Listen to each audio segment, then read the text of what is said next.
हम ही सही है इस पूरे मामले पर?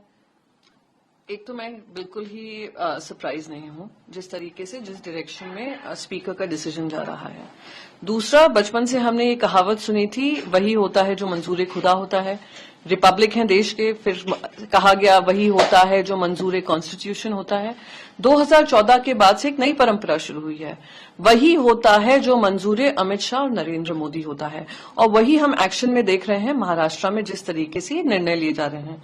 मेरा एक मूल सवाल है, 2018 का अगर constitution, amended constitution election commission के पास नहीं था, जो भी हमें स्पीकर के माध्यम से पता चल रहा है, तो उसके आधार पर हर जो संवाद होता था इलेक्शन कमीशन का, हमारे पार्टी लीडरशिप उद्धव बाला साहेब ठाकरे जी के पास क्यों जाता था? अगर आपके पास रिकॉर्ड नहीं था, जो सारे एबी फॉर्म्स जिसपे ये सारे गद्दार 40 लोग लड़े हैं, वो एबी फॉर्म्स पार्टी पक्ष प्रमुख ने साइन किए थे, वो कैसे मान्य हो गए?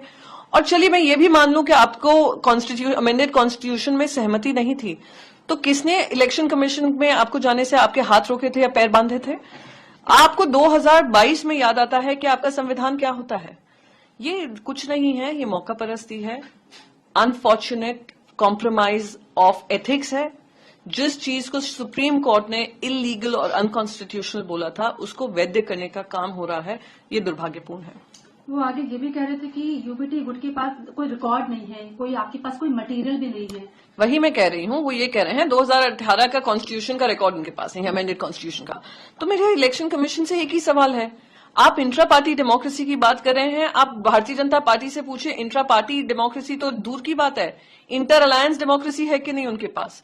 दूसरी बात आप कह रहे हैं आपके पास रिकॉर्ड नहीं था। रिकॉर्ड नहीं था तो आपने सारे एबी फॉर्म्स को मान्यता किस आधार पर दी?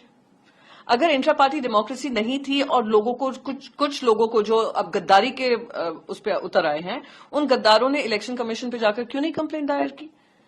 तो अब आकर कहना, तो ये कुछ सवाल, कुछ बेसिक सवाल जो होते हैं वो दिमाग में आते हैं। पर मैं फिर भी कहूंगी, ये निर्णय से जनता का जो मूड है, जो जनता देख रही है किस तरीके से नाइंसाफी हुई है, जिस तरीके से एक पार्टी को तोड़ा गया है, आप मान लो ये हो गया है कि आपके घर में चोरी होती है, आप पुलिस स्टेशन जाकर कहते हैं मेरे घर में चोरी हुई है, आप उनको ये बोल देते हैं, पुलिस ये कह देती है कि ये चोरी जो हुई है, जो चोरी का सामान है, वो चोरों को बिलोंग करता है, जो ओरिजिनल ओनर है उसको नहीं। आज जो काम हुआ है वही हुआ है इलेक्शन कमीशन के निर्णय से को लेकर, और आज इलेक्शन कमीशन का ये कहना कि हमारे पास ये कोई रिकॉर्ड नहीं है 2018।